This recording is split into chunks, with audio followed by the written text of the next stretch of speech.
Recording from my living room in beautiful Marietta, Georgia, you are listening to the Think Inclusive Podcast, episode 11, brought to you by Brooks Publishing Company. I'm your host, Tim Villegas. Today I will be speaking with Debbie Taub, an expert in the field of special education alternate assessment. For those of you who don't know, alternate assessment is the state test or portfolio that is administered or collected for students with the most significant cognitive disabilities, around 1 to 2% of all students in a typical school district. I had the pleasure of visiting with her one evening in February of this year. Debbie and I discuss what exactly is alternate assessment and what it's supposed to measure. In addition, we talk about how alternate assessment might be a gateway to more inclusive schools. At the end of the podcast, Debbie lists some resources that may be helpful for any educator who wants to know more about modifying grade-level curriculum for students with significant disabilities. All in all, we had a great conversation. So without further ado, let's get to the Think Inclusive Podcast. Thanks for listening. Joining me on the Think Inclusive Podcast today is Debbie Taub. She is the Director of Research at Keystone Alternate Assessment. Dr. Taub has designed, implemented, and evaluated alternate assessments for students with significant cognitive disabilities, developed standards-based curricula and instruction, and conducted validity and alignment evaluations. This work is informed by her experience as a classroom teacher and school reform specialist. She has contributed journal articles, book chapters, and numerous professional development trainings to the field of educating children with complex needs, and has presented internationally on working with students who have autism. She is an advisory member of the Council to Promote Self-Determination Education and Workforce Committee, and an active member of the TASH Inclusive Education Committee. In addition, she is a member of the Council for Exceptional Children's CCSS Advisory Group and is a representative for TASH on the National Center on Universal Design for Learning's Task Force. So welcome to the podcast, Debbie. Thank you very much for taking time to speak with us. Well, thank you so much for having me. As I said, I really love your work, so I'm excited to be here. Well, thanks. Good. Well, guess what? I just completed, I'm a teacher, and I just completed my alternate assessment for my kiddos. So that is a big, relief off of my shoulders. And I know that for the educators that know what alternate assessment is and do administer in whatever way, in whatever state they're in, it can be a challenge depending on where you are and what you do. So for the people that don't really know what alternate assessment is, I know that there's a lot of people that know what assessment is. They have state testing and there's benchmark testing and everything like that. That seems to be familiar to everybody. How would you, as someone who works in the field, describe alternate assessment and what it is and what it's supposed to do? Wow, that's a lot of things. Okay, so you could just tackle one thing, I guess. So,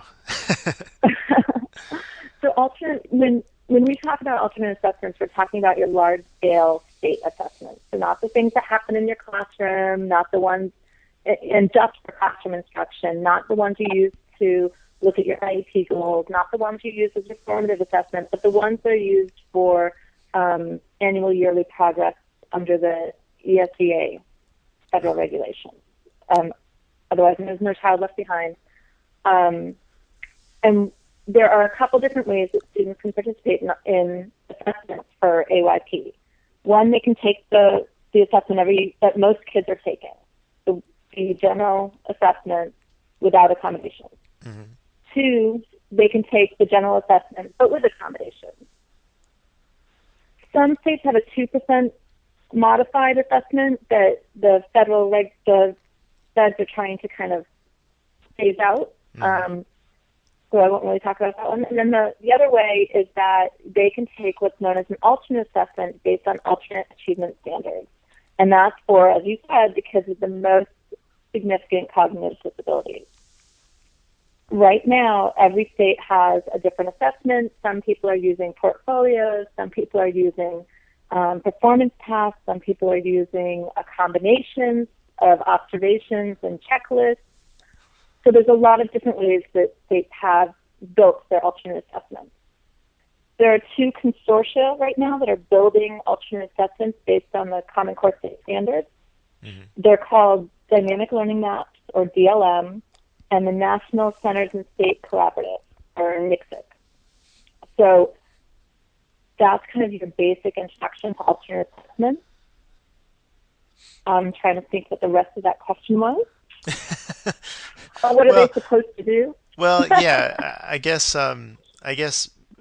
let's back up and say, why should we test students with the most significant disabilities? 'Cause that's a question actually I hear a lot.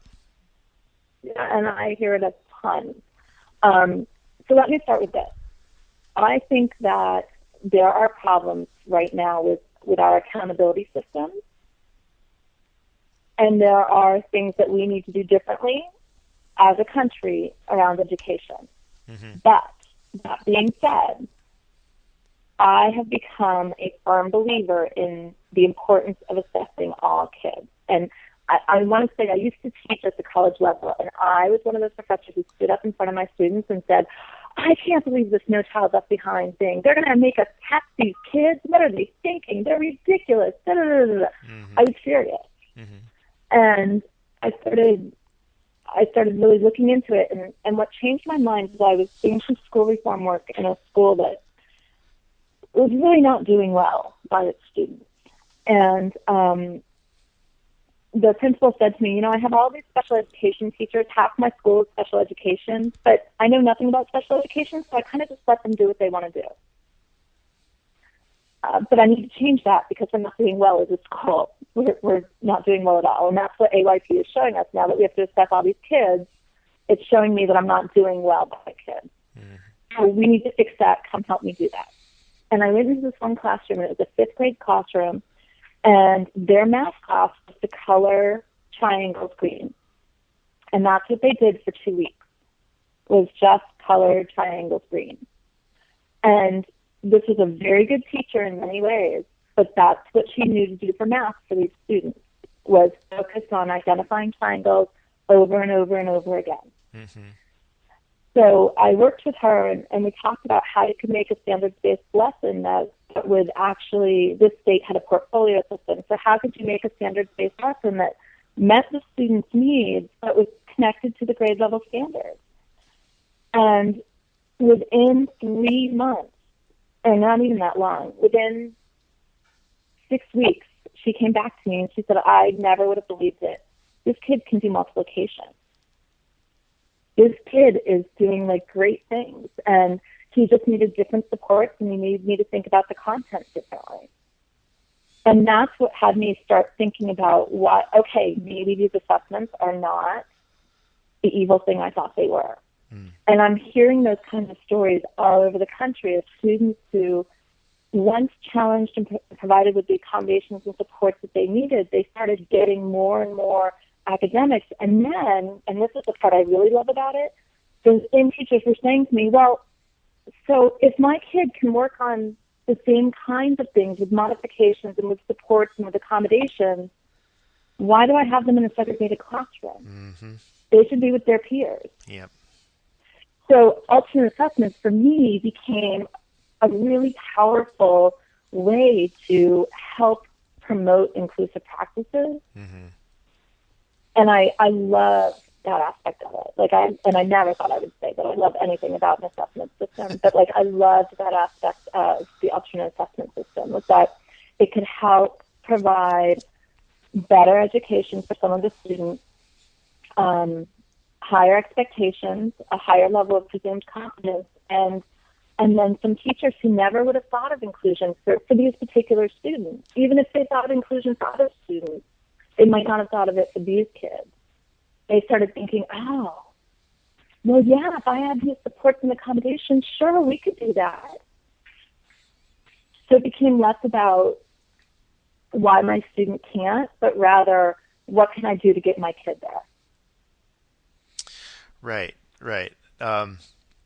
And that way of thinking was actually what turned me around on the concept of alternate assessment. I don't want to talk too much about the way that Georgia does it, because Mhm. I might just rant the entire evening. As I But said, there are some problems. yeah, yeah, yeah. But like I've told my colleagues who do like to rant to me, that I say, Mhm. look, I it's not that I have anything against alternate assessment. I like alternate assessment. It's just the way that we do it, and also Mhm. the systems that are set up to support it. It makes complete Yeah. sense to me that giving access to the general curriculum to students with significant disabilities should be done in a general education classroom or in an inclusive Yeah. setting. It does not make that much sense to me to do it in a segregated classroom or a self-contained classroom, Mhm. which I am a teacher of. So it's you know, Right. and one way that I've kind of worked around it when I've been able to is to do some like a hybrid type of co-teaching model where I would bring in like a fifth grade classroom along with the teacher, and we would do a co-taught lesson based on standards, for fifth grade, like a physical change and chemical change or something like that. And we would do this Mhm. science lesson where we would using the principles of universal design have a meaningful activity for my students as well as the typical fifth grade students, and then be able to use that for the alternate assessment. And that to Right. me is the best way I have found to kind of get that done in a way that I think is meaningful, where I'm not just Mhm. teaching in a vacuum. And that's what Right. I've been trying to tell my colleagues, is that when we do this in our room, when it's just us, I do feel like we're teaching in a vacuum. Mhm. And that was one of the things about the state I was working in with that particular teacher. One of the performance dimensions of their assessment system was different settings. Was the student able to generalize their skills and do these things in different settings? And peer interactions. Did they have interactions with peers who didn't have disabilities? And those things counted towards the student's score. Now, that's unfortunately not included in most assessment systems for AYP anymore. Mm-hmm. Some states may still include those dimensions for their state information, but it's not reported to the federal government, which is a shame, I think, because I think, just like you're saying, those are some of the most, we know research tells us that students who take alternate assessments need help generalizing. They do better when they are in with their same age peers and peers without disabilities. So by taking out those dimensions, I think I understand why they did it in terms of reliability and validity, but I think for our population of students, it may not have been the best decision. Mm-hmm. It's because we do what we're tested on sometimes. And so for some teachers, it took out that requirement of saying, oh, I could do this in a gen ed science class. Let's go do that. Right, exactly. Yeah, I think it's definitely hard when you have multi-age or multi-grade self-contained Mm-hmm. classrooms, and you are trying to generalize with in general education, with that kind of varied age group. Um, Mm-hmm. so, and like I said, I don't know how other states do it. But I think that's like the mechanics of it, the pragmatics of it, is what most people have a problem with. It's not necessarily the theory behind it. Right. So the couple questions come to mind. One is how much does how students do on alternate assessment, how much does that affect AYP? Because I've heard a number of different things. It depends on the school and it depends on the state. So, for instance, the school I was working in, or one of the schools I was working in, since half their kids were in alternate assessment, it made a big difference if their kids scored well in an alternate assessment.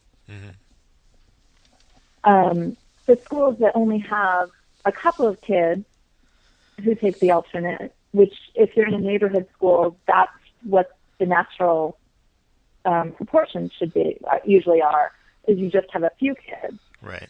Then the alternate assessment for that school doesn't do too much for changing the overall AYP scores. It may change, because they also report out by subgroups, so it may affect the subgroup scores, and for the state as a whole, we'll see what happens with these new assessments, but certainly there was a trend for a long time of students on the alternate assessment doing better than students on the general assessment. More students were scoring proficient, advanced than the students in the general assessment. So it's hard to say, and I think it's an interesting question. I think that the myth that students on the alternate pull down the scores is just that. It's a myth. We don't really have any evidence to show that on a large scale. Right. But that's what happens. Yeah, I know that that's a concern. That's something that, administrators definitely, at least worry about. Whether, like you said, if it is a myth, but it's something that at least gets talked about. Right. So, what I would also like to know is what kinds of alternate assessments are there currently? So I've mentioned before that Georgia, and I believe Alabama, right next door, is a portfolio assessment. How many other states that you're aware of are doing portfolio and other kinds?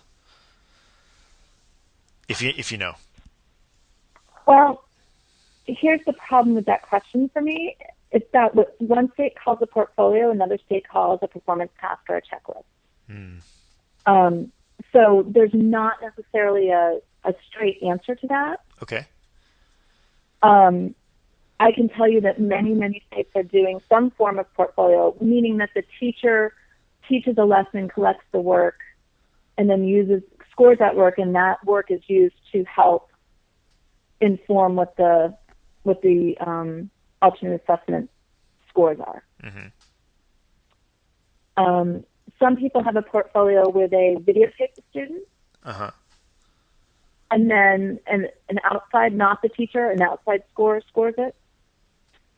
So there's a lot of different ways that people have kind of taken that term portfolio and made it their own. So it's hard to say, but in general, there's portfolios where you have teacher created and teacher collected work.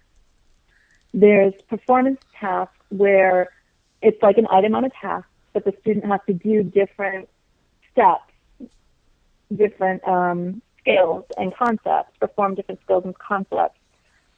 But all the students are kind of given the same task.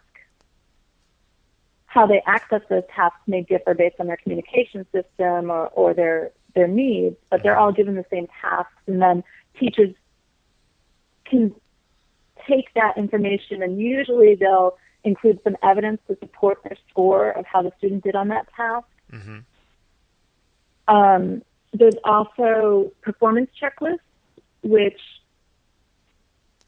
just have a list of all the different things that kids in the alternate may be doing, or students in the alternate may be doing or should be doing at that grade level or grade band, and the teacher just checks it off, and then maybe they turn in a piece of evidence or two or three for one or two of those checklist pieces. Mm-hmm. There's very few kind of item-based alternate assessments at the moment where, you have a multiple choice question and you answer A, B, and C. That may be part of somebody's performance task. It may be part of somebody's portfolio, but it's not generally the sole measure of how a student's doing. Mm-hmm. Sorry, I can't answer specifics with numbers on that one, though. No, that's fine. That's fine. Because as an educator, I only know, what's either around me or what I've experienced. So I know that other people are curious, as to that. Here's another question, more kind of a history-based question about alternate assessment. How long have we had alternate assessment in the United States? Since the passage of No Child Left Behind, which was, 1997, I think? That sounds right to me. So since then, that's when we've had kind of federally mandated alternate assessments. Now, Kentucky started an alternate assessment system before that, because if you look at IDEA, one of the things IDEA says is that all students need to be included in instruction and accountability systems. And so Kentucky said, well, all means all. We're going to create a form of alternate assessment. So Kentucky was actually one of the first states to build an alternate assessment. Wow. And yeah. And so they did it before it was required under No Child Left Behind. But we've had them for quite a while. And one of the things that I think is really important about alternate assessments, and one of the reasons that it worries me when people talk about getting rid of alternate assessments, and not the federal government, not states, but when people are grumpy and they say we should just get rid of all of these things. Right. One of the things that worries me is we have learned so much about this population of students in the past, 10, 15 years, that we never knew before, because it just wasn't what we focused on. So, for instance, when the alternate assessment started, we used to talk about how the students who make up the 1% of the population who can achieve proficiency on the alternate assessment actually make up 99% of the diversity within schools, meaning that they are the most diverse group of kids you'll ever get together. And yet, if you look at the research, Kleiner and Kearns and Tolles-Reeves did some research on learner characteristics of students who take alternate assessment, and they've now done that research across 26 states, and the averages across those states have been pretty much the same in every state. About 80% of those students who take the alternate assessment are using some form of symbolic communication, whether it be an AAC device or sign language or Braille or words. They're using some form of communication system, symbolic communication, excuse me. Approximately, let me see if I can pull up the numbers really quickly, but approximately 70 to 80% of the kids are reading at some level, whether it be basic sight words or being able to read and answer questions. Some of the kids in the alternate are actually able to answer pretty high level questions, not just basic recall, but more instancing kinds of questions, which is interesting. Yeah. So what we're finding is all this information about these students, and also leading us to think about how do they best learn, and what can we do to help them learn better, and how do we present information to these students in a way that's meaningful to them and useful to them, but also that helps push our expectations as population students. One of the things that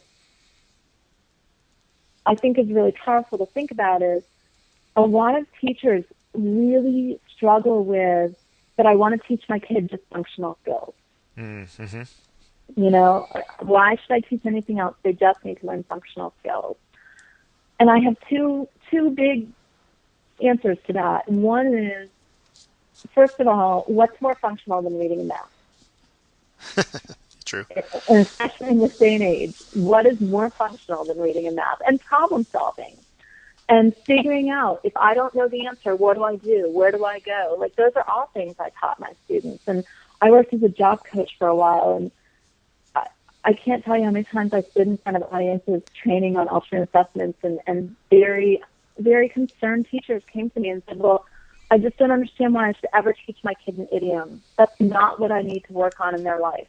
They need to get a job. They need to do this. They need to do that. That's not what they should be working on. And I said, well, I understand what you're saying, but as a job coach, when my client's boss said to them, hey, you need to shake a leg, I needed my client to work faster, not stand there and shake a leg. That's why it's important to teach my clients idioms. Like, that's why this is vital.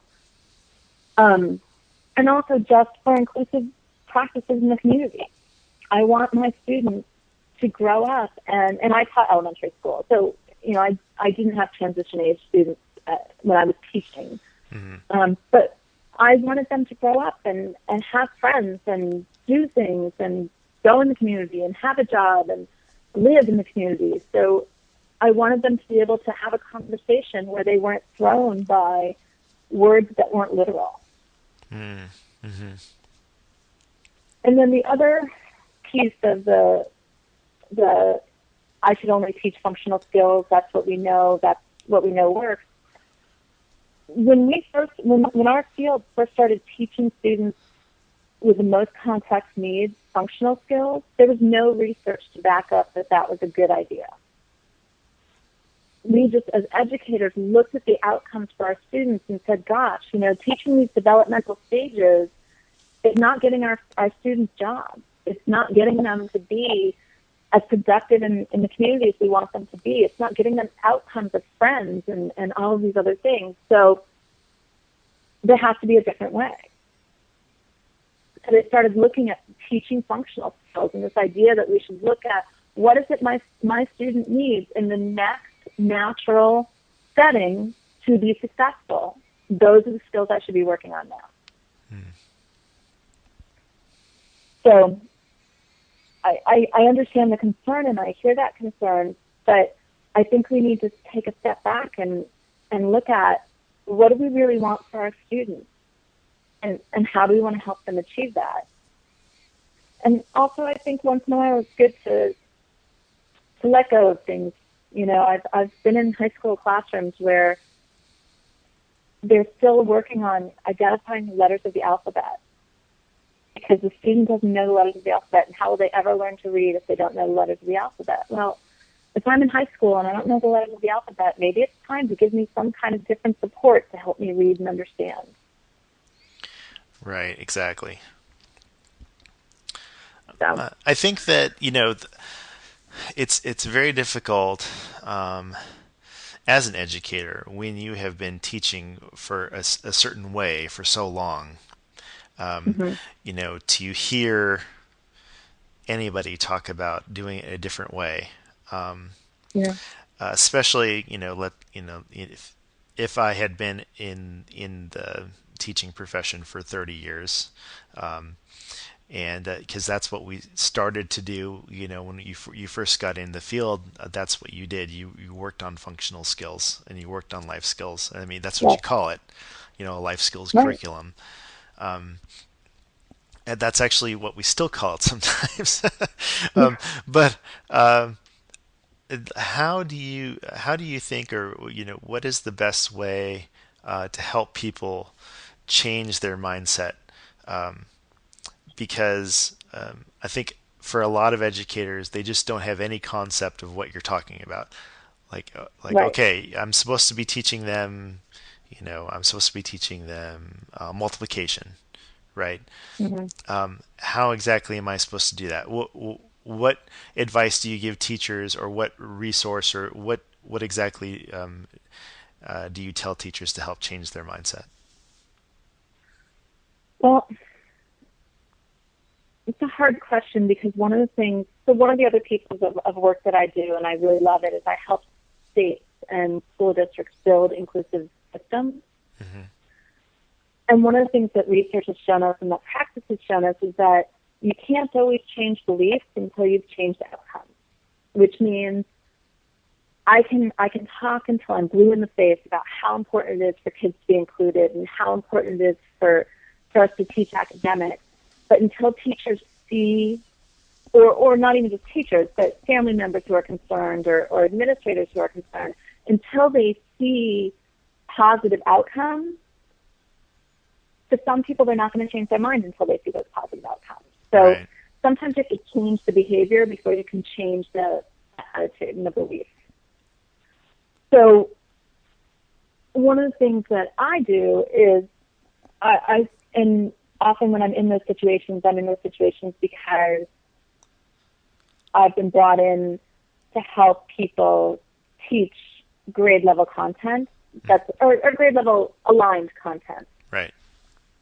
And so one of the things I'll say is, okay, we can have this philosophical discussion, but in the end, the law says you have to teach grade level aligned content. That's what we're supposed to be doing. So let me help you do that. I will support you in whatever way I can.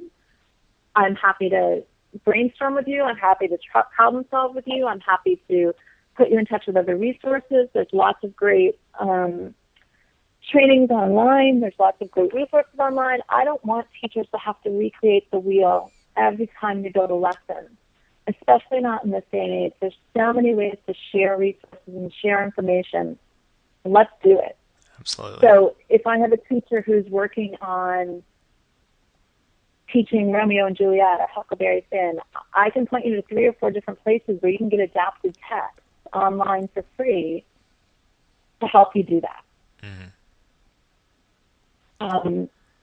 Those lessons, both of the consortia, NICSIC and BLM, are building sample lessons and professional development resources for teachers on just that question: how do I teach aligned content to students with the most complex instructional needs, students with the most significant cognitive disabilities? How do I do that? So there's resources through both those consortia websites on how to do that. I'm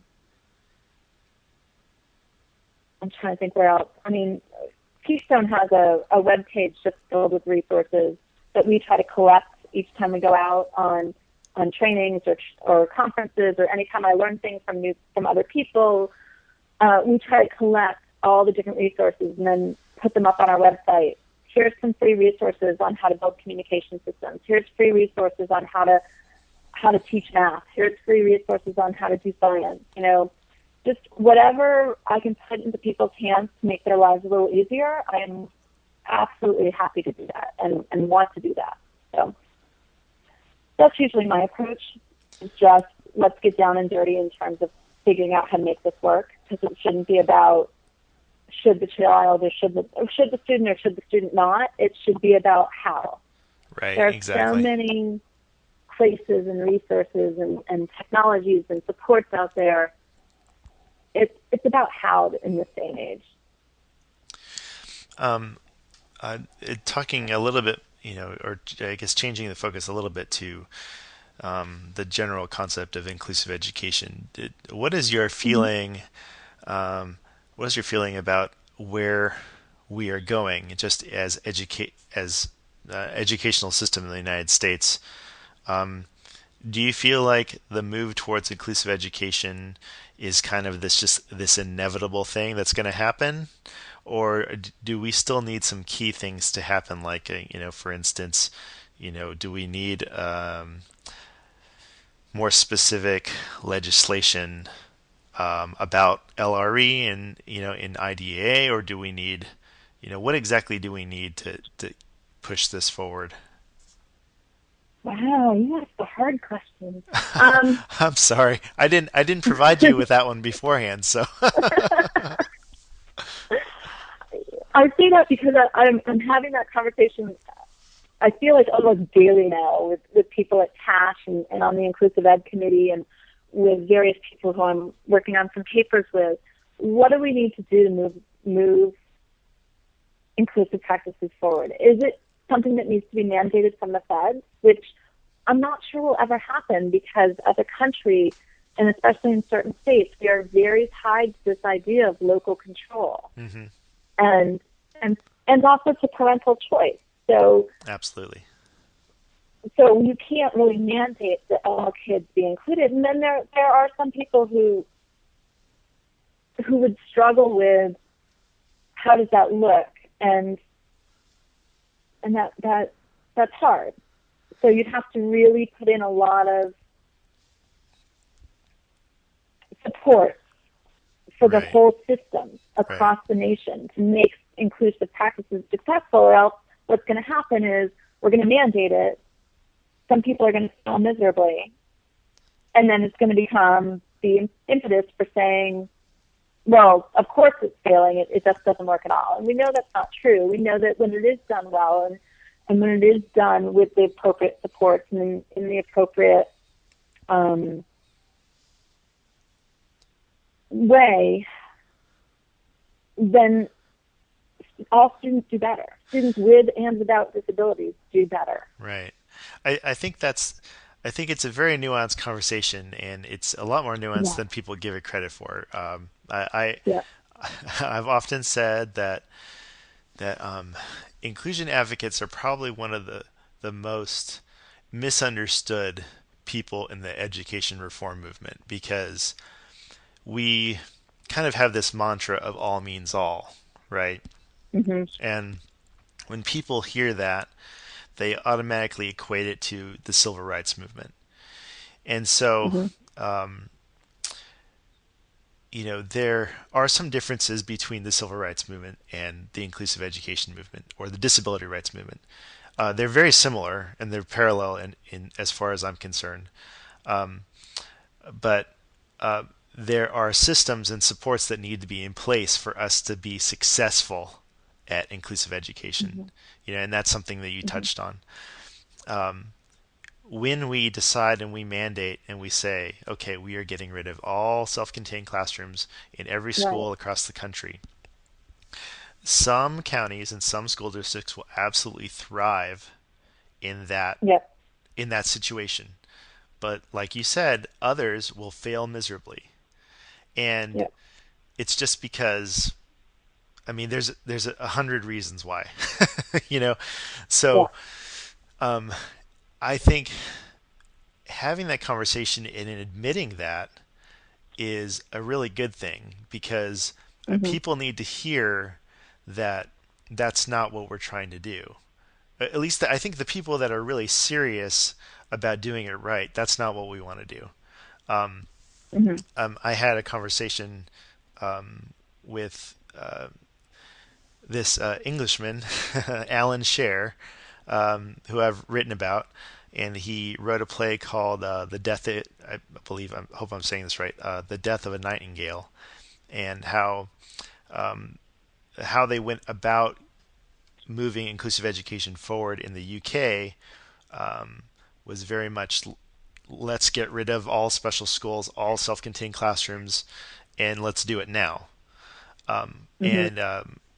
And you have some parents who were very upset by that, and educators, and so I want to make sure that as the United States moves forward, which I believe that we should do, that we need to do it smartly and with the correct supports, and that's why I love the SWIFT schools, and I love all the coalitions for inclusive education all around the country.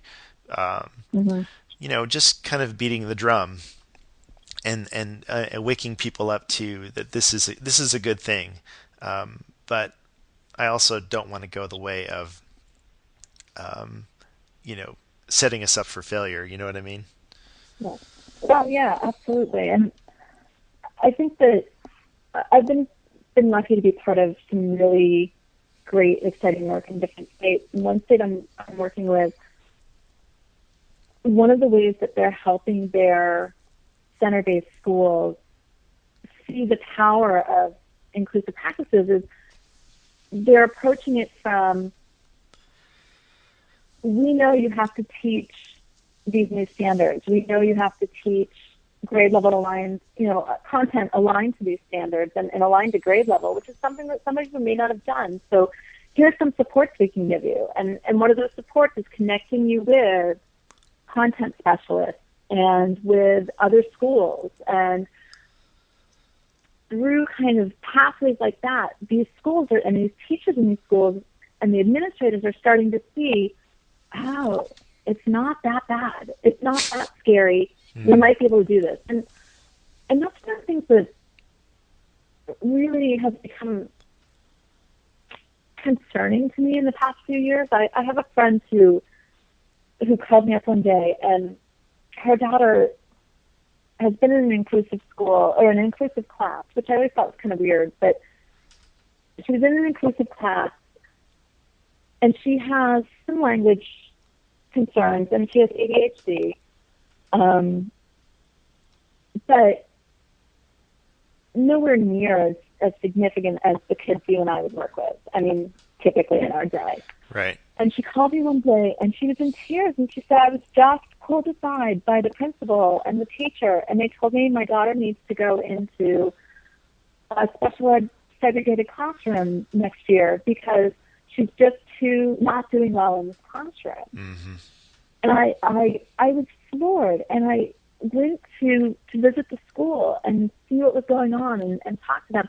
And the fear-mongering that they instilled into this poor parent, I was horrified. Yeah. Because what they kept saying in the nicest possible way they could was, if you put your child with this special education teacher, she's going to be nice to her. If you put your kid with the general ed teacher, she won't be nice to her. Right. And right. I think that kind of fear-mongering that some schools or teachers, and I don't know that they do it intentionally, but it's so easy as a parent to want, I mean, it's not even easy. As a parent, you want what's best for your kid. And as a relatively new parent, I'm certainly learning whole new aspects of this in my life. But when somebody says to you, if you put your kid in this segregated classroom, they're going to get all these other wonderful therapies and all these other wonderful services. But there's no reason, and there was no expectation in writing the least restrictive environment laws and statutes. There was no expectation that had to happen in the segregated classroom. That was supposed to be a continuum of services, not necessarily a continuum of placement. And yet some people have really kind of bought into or truly believe in this idea of a continuum of placements, and that if you're in the segregated placement, that's where you get the most services. Right. And there's no way they can envision putting those services into a general ed setting. And then the outcome of that is telling parents, well, they're going to get a better education if they're over there. Well, research shows they're not going to get a better education if they're over there. They're going to get a different education. But if you want your child to have access to the content, Michael Waymeyer did some really interesting research on levels of, and I'm blanking on the word, it's not levels, but like how well students were given access to the content. Right. And it's done much better in the general ed setting. Well, yeah, of course, because even for our kids. Yeah, well, that's something that I've talked to my colleagues too. Is that as a self-contained teacher, I understand the pace of my classroom, and the pace is slow. I mean, I physically cannot run my classroom like a general ed classroom because I have. I have things that need to happen, whether they're physical, needs that are taken care of or whatever. I don't want to go too much into detail, but but when you have, one of my students in a general education room, it's just things are flying, and the content is flying, and they're exposed to so much that they would never be exposed in my classroom, even if I did teach all the standards, Right. all day every day. You know what I mean? Right. Oh yeah. Oh yeah. You've got so many things going on in your classroom, and I think one of the other pieces of that is we also have a lot of teachers who, for whatever reason, didn't have to take content courses in order to get their degrees in special education. Yeah. So I know I chose to take, as an elective, I took courses in teaching reading and teaching math, but it was not a requirement in the program I went through. Like, how is that possible? And then I would be in charge of teaching my kids content? Right. Well, isn't that a problem with our teacher training? Well, Yeah. I mean, Yeah. okay, there's a problem with teacher training, I think, in general, right? But then there's Yeah. also a problem with teacher training in the field of special education, and Mm-hmm. and I got my credentials in moderate severe disabilities, but so that's what I'm most familiar with. But I know that there's Right. issues when you're talking about mild or learning disabilities, and how they Mm-hmm. teach, and the standards for the programs. Right. So that's probably a whole other show. I think it is. Education is such a complex being, and I remember when I first started doing education research, I struggled with this idea of causal effects in education, because I can say that all these teachers went to like X professional development, and that caused them to change their teaching behaviors, and then that caused their students' scores to go up, and their knowledge about Shakespeare to improve. But it could also be 40 other things. Hmm.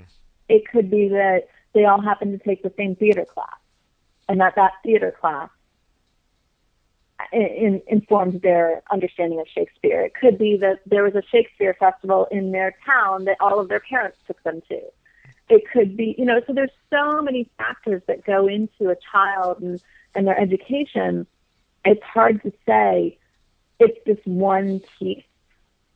And yet we have such clear correlational data that shows that kids with all disabilities and kids without disabilities do better in inclusive settings. Hmm. But it's hard to make that quantitative because you have to take in all these other variables. Right. Well, that isn't only a special education problem. that is a No, it's definitely not. that is just in a general way a education problem, because they're Right. because It they're is. dealing with that with just with testing, and Yeah. with the different states. I think that in that way we have something in common. Those that Mm-hmm. are in the field of special education, Mm-hmm. we have that in common, that we can go to our general ed, colleagues, and we can Yeah. talk about the same issues that they're dealing with. Right. Uh, and something that I've really just learned, in the last few years, is that when you actually do create relationships with your general ed colleagues, that Mm-hmm. you become a better teacher. you know, Yeah. it's Yeah. so easy to be the self-contained teacher, and no one expects anything from you. You're just with those Right. kids, and no one knows what you do. You might as well you might as well, I don't know, be doing whatever you want, and they would never know Right. it. But once you start opening yourself up to having those relationships, and maybe creating those co-teaching partners, and it just changes your perspective. I think so. Right. I'm for inclusive education, but I'm also for including yourself in your school community as an educator, because I think that is huge. And not Yeah. just sitting at the special ed table. No, I think you're absolutely right. It's very very big to for teachers to take that work,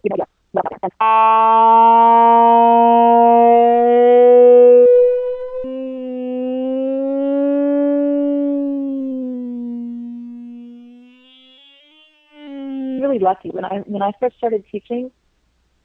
So I was a little naive, I will admit that. So when I first started teaching, I didn't realize that not everybody did inclusion, because where I went to school and all the places where I had worked when I was teaching and student teaching and doing volunteer work, and I worked in several different early childhood intervention programs, they all did inclusion. So I just naively assumed that's what everybody did.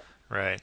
So I got my first job, and I went into the school, and I started talking to all these teachers about when I was going to be in their classroom and how I was going to work it and all these other things. And it wasn't until halfway through the year, and I was really struggling with this one teacher, and we just were having a tough time working together. And I said to her, explain to me why this is so hard, because I'm not understanding what you need. And she looked at me and she said, nobody's ever done this inclusion thing before. I took these kids and let them be in my class because I assumed I'd never see them. And I went back to the other teachers I worked with, and I said, wait a minute. So you guys didn't do this last year? And they said, oh, no. Everybody just took their kids and took them out, and that's what we did. And I was like, oh, my God.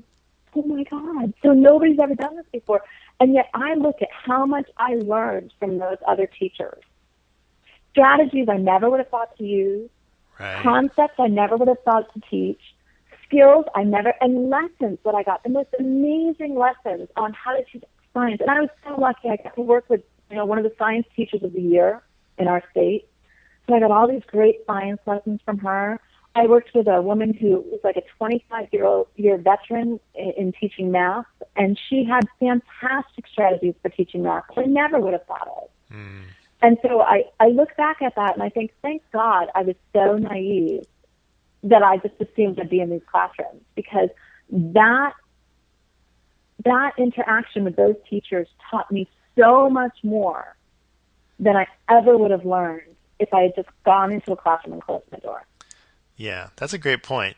In fact, that's one of the things that has helped me in actually teaching content to my kids is not looking up, lesson plans on the computer, but to go to my fourth grade counterpart and say, how would you teach this lesson? Because I have no idea, Right. and then Right.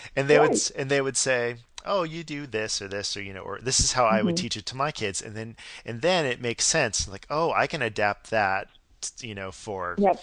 you know, this student or this student. I really wish Right. I had the time to do that more, and I think that's part of the issue too, is that collaboration piece. We just don't get enough time to do that. Right. There's a lot of things that I wish we had more of, but that's definitely Yeah. something, that whole collaboration. So that definitely resonates with me, with what Yeah. you're talking about. And I do think that for those states moving to the Common Core state standards, if they're going to do that and they're going to do it right, collaboration should be something they're all looking into, because that's one of the big points of Common Core, is that you're supposed to be teaching literacy across content areas. Mm-hmm. So that means you better have teachers talking to each other, or else how will you know that you're covering all those standards? How will you know you're addressing all those issues? How will you know that your students are getting a holistic education? And that includes special education. Right. We have so much to teach general ed teachers too. Well, yeah, and I think that's it's all part of it. It's getting those conversations going, and also having them see special ed teachers as real teachers. I think that's been part of it. And we seclude ourselves. So Mm-hmm. and I can speak for myself, because because I have done Right. that before. Well, I want to wrap up with one more question. This has been an awesome conversation. You know, thanks again for being with us. Well, thank you again for having me. This has been fun. So I want to know, um, for a teacher or educator, or even parent that is struggling to to figure out where do I go to learn more about how I can give access to the curriculum to my student with significant needs. Hmm. What would be the number one go-to place, Number one. or two or three? I don't know. Like where would you send them? Be like, okay, you need to go check this out. Well, that's hard for me because I don't want to sound like I'm promoting me, but like, and our company, but like, that's what Keystone Assessment does. We help people build accessibility and to the standards. But if I had to point you to just one place,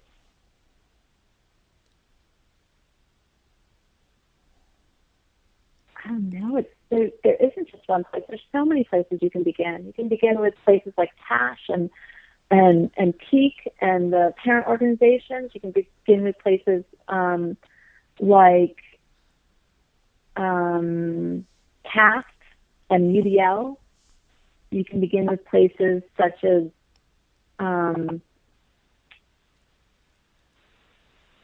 the coalitions, the inclusive coalition, SWIFT is another great place. But if you're looking specifically for content, that is definitely harder. Looking at the two consortiums for content would be a place to start. Looking at the National Alternate Assessment Center, NACPartners.org, they have some really good trainings on how to align the content and what that might look like for students with significant cognitive disabilities. So I guess if I had to pick one, I would probably start with NAC because I just think they have some really powerful, good stuff out there. Okay. And they'll also lead you to a lot of other resources. Excellent. Well, I'll try and put all of the links and the organizations that we talked about on the show notes page, so that when people listen to it, they can know where to find those things. Awesome. So, but once again, thank you, Debbie, for being Thank here. you, Tim. This is great. And you're doing such fabulous work. I love getting your updates and seeing, the stories that you're sending and the research and pieces like that. It's been fabulous following you. Well, it's my pleasure. That concludes this edition of the Think Inclusive podcast. For more information about Debbie Taub, you can follow her on Twitter at DebbieTaub, or visit KeystoneAssessment.com for resources on how to make any content accessible. Remember, you can always find us on Twitter at think_inclusive or on the web at thinkinclusive.us. Please visit our sponsor at brookspublishing.com and receive 25% off your order using the promo code TIMBD25. Today's show was produced by myself talking into USB headphones, a MacBook Pro, GarageBand, and a Skype account. Bumper music by Jose Galvez with the song Press. You can find it on iTunes. You can also subscribe to the Think Inclusive podcast via the iTunes Music Store or Podomatic.com, the largest community of independent podcasters on the planet. From Marietta, Georgia, please join us again on the Think Inclusive podcast. Thanks for your time and attention.